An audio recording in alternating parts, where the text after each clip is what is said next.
Give me a yes if you agree that integration is something that we have to re-examine. Give me a yes if you agree that integration is something that maybe we have to really study to determine just what we gained and what we did not gain, like what we gained and what we lost. See, that's the interesting thing about integration is that just from the jump, the conversation about integration is typically one where we are told that it was a net gain, that you know that that anything other than integration is bad.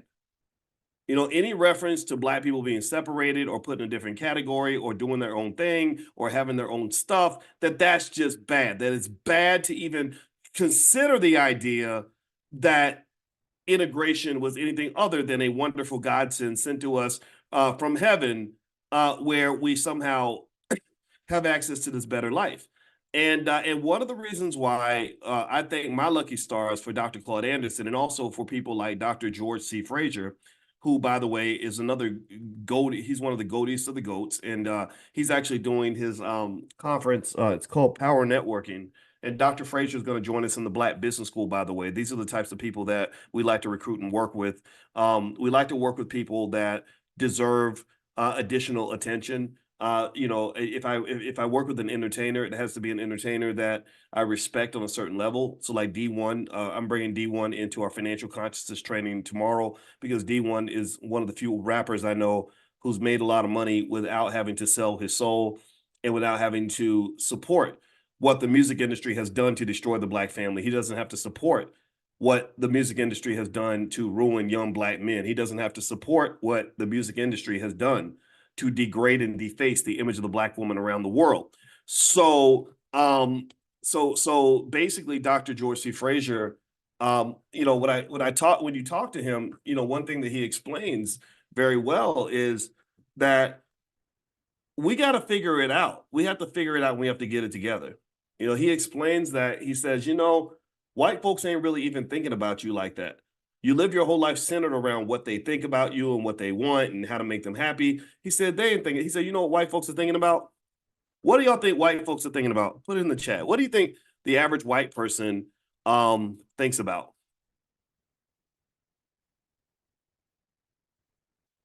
They're thinking about themselves. They're thinking about each other. They're thinking about their own families. They're thinking about their own community. They're not really thinking about like, okay, how do we just really make sure we keep oppressing black people today? They're not thinking about that. Now they might be thinking, you know, black people are very easy to oppress. I'm surprised that these people let us do what we're doing. I'm surprised that these people behave this way and put themselves in this spot over and over. I'm surprised these people trust us the way they do, right? I think they might be thinking that, but I don't think they're sitting around just constantly obsessed with us the way we're obsessed with them. And so Dr. Frazier is a great man also because this is the kind of guy that I think black people should listen to because what he talks about is the fact that the only thing that you really need is each other. The only thing that you need is yourself. And so ultimately, that's what I also believe. I believe that we have enough right now. I believe that we are the chosen ones when it comes to our success. I believe that our success is our responsibility. I believe that it's going to have to be our job because I don't think that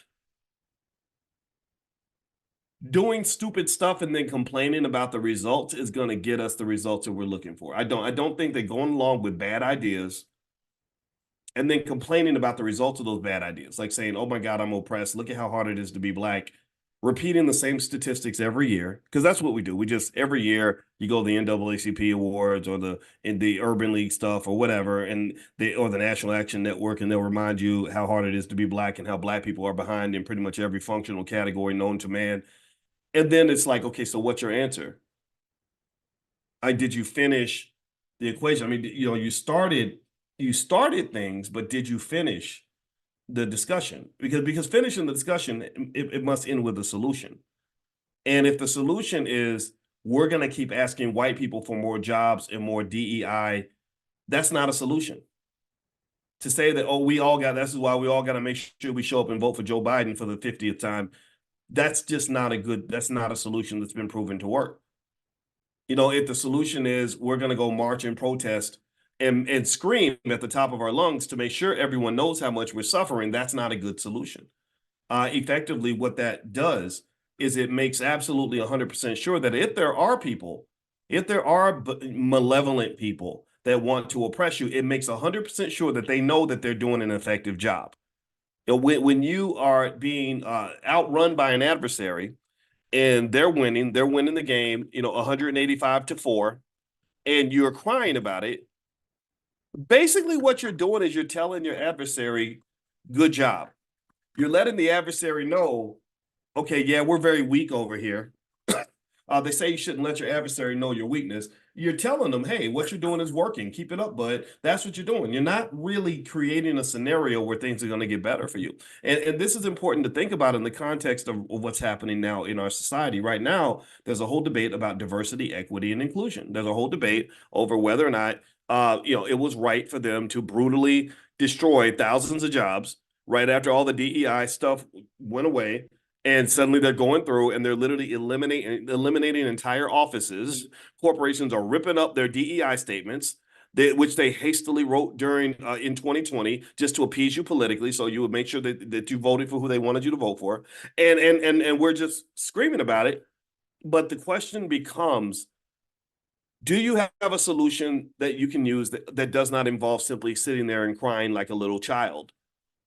Do you have a grown-ass solution? Do you have a grown-up? If you have no grown-up solution, then I don't know what you think is actually going to work. I don't. So I really think that in terms of so-called Black leadership, I think that we need more problem solvers in leadership spaces. That will be the short answer to my question. And what I'm going to do is I'm going to read more tonight from the GOAT, Dr. Claude Anderson. And also, I'm going to take my face off the screen because I don't want my wonderfully handsome face to be a distraction to you, because I know that it can sometimes make us take our minds off everything. So what I'm going to do is, and also I'm kidding, I'm really being silly. The Wi-Fi is shaky in these hotels. So what I'm going to do is I'm going to take my face off the screen and I'm going to actually share a slide with you. And some images that kind of reflect what we're talking about tonight. So I think that the big question that we should ask as a community, and this question is being asked without any permission from white people. White people did not give me permission to have this conversation, nor could they ever. Is integration. Did that ruin Black wealth? Did integration destroy wealth in the Black community? And so I'm going to read from Dr. Claude Anderson's book. His book is called The Black History Reader. You can get a copy of the book. You can either go to powernomics.com. That's his website where you can get all of his books.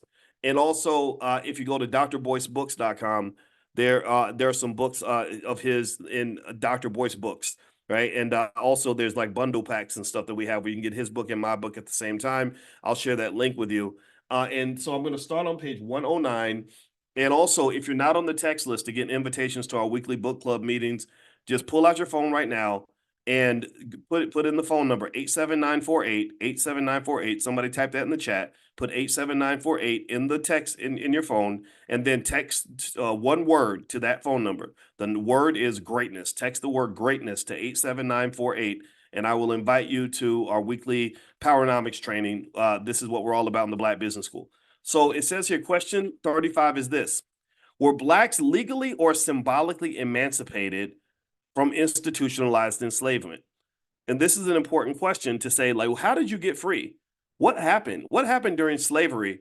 When Black people were released from slavery, who did it? What exactly happened? Why do y'all out here lying on your ancestors? They out here telling y'all fairy tales in public school. That's what they're doing. They're telling us a bunch of stuff that may or may not have happened the way that they say that it did. And we ultimately are in this weird situation where we're getting all these stories from people, but in a way, it's like history for Black people becomes like a big whodunit. It's a whodunit because we don't know exactly what occurred. We just know what they told us. So here is what Dr. Anderson says. This is his version of history, because as you guys know, I believe that as Black people, we have to teach ourselves our own history.